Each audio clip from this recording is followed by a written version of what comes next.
Hello dear partner, UTI से pan card apply करने का पूरा प्रोसेस चेंज हो गया है। यूटीआई की साइट अपडेट हो गई है, तो अब नए तरीके से हम पैन कार्ड अप्लाई करेंगे। तो चलिए प्रोसेस शुरू करते हैं। तो सबसे पहले आपको इंस्टेंट पे पोर्टल ओपन करना है और आपको लेफ्ट हैंड साइड के मेन्यू ऑप्शन पे जाना है, जहाँ की आपको दिखेगा सिटीजन सर्विस का एक ऑप्शन। सिटीजन सर्विस में आके आपको पैन कार्ड पर क्लिक करना है। तो अब यहाँ आपको अप्लाई फॉर पैन करना है। तो आपके पास एक इन्फॉर्मेशन पॉपअप ओपन होगा, जिसे कि आपको रीड करना है और फिर ओके बटन पे क्लिक कर देना है। अब आपको अप्लाई फॉर न्यू पैन पर क्लिक करना है। तो पैन एप्लीकेशन में आपके पास 3 ऑप्शंस आएंगे। न्यू पैन कार्ड बनाने के लिए फर्स्ट ऑप्शन पर क्लिक करें। अगर किसी का पैन कार्ड पेंडिंग में है तो उसके लिए सेकंड ऑप्शन पर क्लिक करें। अगर किसी की साइनिंग पेंडिंग है तो उसके लिए थर्ड ऑप्शन पर क्लिक करें। उसके बाद ऑप्शन है डॉक्यूमेंट। अपलोड डॉक्यूमेंट पे जाके आप अपने डॉक्यूमेंट अपलोड कर सकते हैं, और उसके बाद अगर आपको अपने डॉक्यूमेंट्स को व्यू करना है तो आप व्यू अपलोड डॉक्यूमेंट्स पे जाकर उसे चेक कर सकते हैं। अगला हमारे पास ऑप्शन है रीजनरेट। यहाँ से एक्नॉलेजमेंट रिसीव जनरेट होगी। एप्लीकेशन फॉर्म यहाँ शो होगा। तो चलिए पैन कार्ड किस तरीके से अप्लाई करना है वो देख लेते हैं। तो चलिए हम क्लिक करते हैं application for new pan 49A। तो जैसे ही आप फॉर्म पेज पे आएंगे, आपके पास एक पॉपअप होगा जो कि फिजिकल एप्लीकेशन इंस्ट्रक्शन होंगे। आप इन्हें रीड करके ओके बटन पर क्लिक कर दीजिए।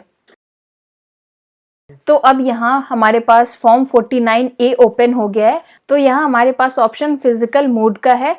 तो यहाँ हमें सेलेक्ट स्टेटस ऑफ एप्लीकेशन पे इंडिविजुअल पे क्लिक करना है, और फिर हमें both physical pan card and e PAN पे क्लिक करना है और हम सबमिट पे क्लिक कर देंगे। फिर आपके पास कुछ इस तरह से पोर्टल ओपन होगा। यहाँ आपको एक रेफरेंस नंबर दिखेगा, इसको आप कहीं नोट कर लें। यदि पैन कार्ड फॉर्म भरते वक्त कुछ एरर आ जाता है तो इसी रेफरेंस नंबर से आपका फॉर्म दोबारा ओपन होगा और आप इसे दोबारा एडिट कर पाएंगे। अब हम ओके पे क्लिक करके प्रोसेस को आगे बढ़ाते हैं। बाय चांस अगर आपने अपना रेफरेंस नंबर नोट नहीं किया और आपसे ओके का बटन बाय मिस्टेकली टैप हो गया है, तो आप दोबारा से यहाँ चेक करके अपना रेफरेंस नंबर नोट कर सकते हैं। तो चलिए आगे देखते हैं पर्सनल डिटेल्स। तो यहाँ जो हमारे पास फर्स्ट ऑप्शन है वो सेलेक्ट नेम टाइटल का है। तो यहाँ हम डाल देंगे श्री, फिर यहाँ हम डालेंगे लास्ट नेम, और अब हम डालेंगे फर्स्ट नेम। तो अब यहाँ अगर आपका कोई मिडिल नेम नहीं है तो आप इस कॉलम को ऐसे ही रहने दें। अगर आपका कोई अदर नेम है तो आप इस ऑप्शन पे जाकर क्लिक कर सकते हैं यस, और अगर नहीं है तो नो पे क्लिक कर दीजिए। फिर हम सेलेक्ट करेंगे जेंडर। तो हम यहाँ पे सेलेक्ट कर रहे हैं male, and then date of birth.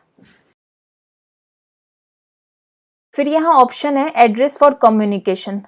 तो इस पे अगर आपको ऑफिस का एड्रेस डालना है तो ऑफिस का, नहीं तो आप रेसिडेंस डालेंगे। फिर आपको डालना है रेसिडेंट स्टेट। तो हमने ऑफिस चूज नहीं किया तो इस कॉलम को हम एज इट इज रहने देंगे। फिर नेक्स्ट हमारे पास है एप्लीकेंट आधार डिटेल्स, जहाँ की हम आधार डिटेल्स डालेंगे। तो आधार नंबर डाल देते हैं हम यहाँ पे। फिर आपको इनरोलमेंट आईडी पे क्लिक करके आपको अपना आधार नंबर दोबारा से री एंटर करना है। फिर आपको यहाँ पे नेम मेंशन करना है जो कि आपका आधार कार्ड पर है। नेम डालने के बाद हम नेक्स्ट स्टेप पे जाएंगे।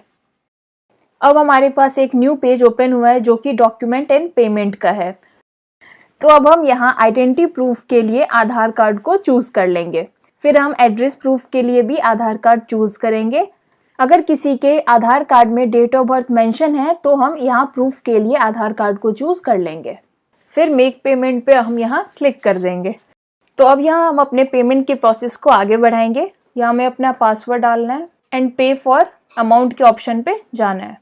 तो अब यहाँ हमारे पास आधार ऑथेंटिकेशन का पॉपअप ओपन हो गया है, जहाँ आपके पास लिखा हुआ आएगा your Aadhaar authentication done successfully, मतलब कि आपका आधार कार्ड इस फॉर्म से मैच हो गया है।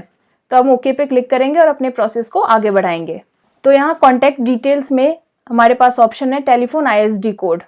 तो अभी हम यहाँ इंडिया चूज कर लेंगे। अगर आप यहाँ अपना लैंडलाइन नंबर डाल रहे हैं तो आपको एरिया STD कोड डालना होगा, और अगर आप अपना मोबाइल नंबर डाल रहे हैं तो STD कोड डालना मैंडेटरी नहीं है। तो हम इस ऑप्शन को एम्प्टी छोड़ देंगे और अपना मोबाइल नंबर मेंशन कर देंगे। मोबाइल नंबर डालने के बाद ईमेल एड्रेस डालना है। तो हमारे पास ऑप्शन है पेरेंट डिटेल्स। तो यहाँ हम आधार कार्ड पे जितने भी इंफॉर्मेशन डाल रहे हैं वो फादर के नेम से डाल रहे हैं, तो हम यहाँ पे नो पे क्लिक कर देंगे। तो फर्स्ट ऑप्शन है लास्ट नेम सरनेम, तो यहाँ पेरेंट्स का सरनेम आएगा और फिर फर्स्ट नेम, फिर आता है मिडिल नेम। अगर आपको मिडिल नेम डालना है तो आप डाल सकते हैं, अदरवाइज ये ऑप्शनल है। तो जैसा कि मैंने बताया, मैंने फादर नेम ऑप्शन में लिया हुआ था, तो हम मदर नेम, ये ऑप्शनल है, ये नहीं डालेंगे। अब हम यहाँ नीचे ऑप्शन में फादर नेम चूज कर लेते हैं। तो चलिए नेक्स्ट स्टेप पे चलते हैं। तो हमारे पास अब नेक्स्ट पेज ओपन हो गया, जहाँ की आपको एड्रेस डिटेल्स डालना है। आपको ध्यान रखना है कि एड्रेस डिटेल में कोई भी कॉलम आपका खाली ना रहे। अगर कोई भी कॉलम खाली रहता है तो यहाँ से प्रॉपरली अप्लाई नहीं हो पाएगा। तो यहाँ अब हम एड्रेस डिटेल फिल करेंगे। तो अब हम यहाँ नेक्स्ट ऑफिस एड्रेस मेंशन करेंगे 1 by 1।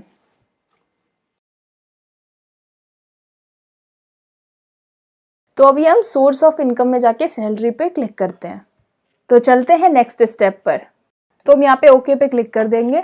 तो अदर डिटेल्स में जो ये एओ डिटेल्स दी गई है, अगर वो ठीक है तो आप इसे एज इट इज ऐसे ही रहने दें और आगे बढ़े। हमारे पास नेक्स्ट ऑप्शन आता है रिप्रेजेंटेटिव का। अगर माइनर की एज 18 से कम की है तो ये कॉलम उनके लिए है। अगर वो 18 से ज़्यादा की एज वाले हैं तो ये कॉलम फिल करना मैंडेटरी नहीं है। तो अब हमारे पास ऑप्शन है वेरीफायर का नेम एंड वेरिफिकेशन प्लेस, जो कि डालना मैंडेटरी है। तो चलिए हम यहाँ पे डिटेल्स डाल देते हैं 1 by 1। तो चलिए बढ़ते हैं नेक्स्ट स्टेप की ओर। अब जो हमारे पास नेक्स्ट पेज ओपन हुआ है वो डॉक्यूमेंट अपलोड का है। यहाँ हम अपने सारे डॉक्यूमेंट अपलोड करेंगे। तो जैसा कि आपको याद होगा, हमने डॉक्यूमेंट्स के लिए सारे आधार कार्ड के ऑप्शन को चूज किया था, तो इसलिए यहाँ एज इट इज सारे ऑप्शन पे आधार कार्ड सेलेक्टेड है।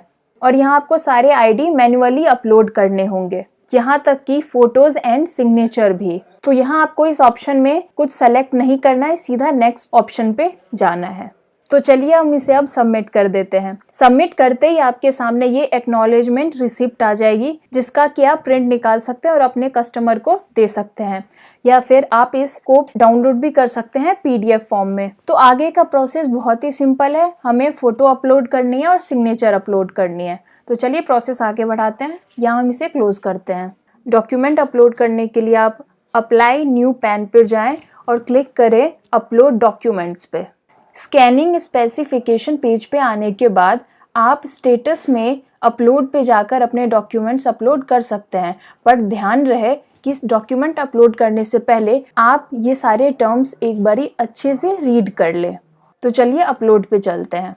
अपलोड डॉक्यूमेंट्स में चलकर हम 1 by 1 सारे डॉक्यूमेंट्स को अपलोड करते हैं।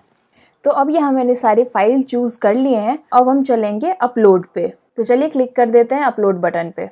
तो अब आपके पास एक इन्फॉर्मेशन पॉपअप ओपन होगा, जो कि आपको ये बताएगा कि डॉक्यूमेंट्स सक्सेसफुली अपलोड हो गए हैं, और साथ ही आपका एप्लीकेशन नंबर, जो कि आप कहीं नोट कर लें और अपना एप्लीकेशन नंबर मैच ज़रूर कर लें। तो अब मैं इसे ओके कर देती हूँ। तो अब आपका पैन कार्ड अप्लाई हो चुका है और डॉक्यूमेंट्स भी सक्सेसफुली अपलोड हो चुके हैं। अगर फिर भी आपको कुछ इशू आता है तो आप हमें कॉल कर सकते हैं या फिर मेल कर सकते हैं help@instantpay.in पर। अगर ये वीडियो आपके लिए हेल्पफुल हो तो आप इसे लाइक, शेयर एंड कमेंट ज़रूर करें और इंस्टेंट पे को सब्सक्राइब ज़रूर करें। Thank you so much.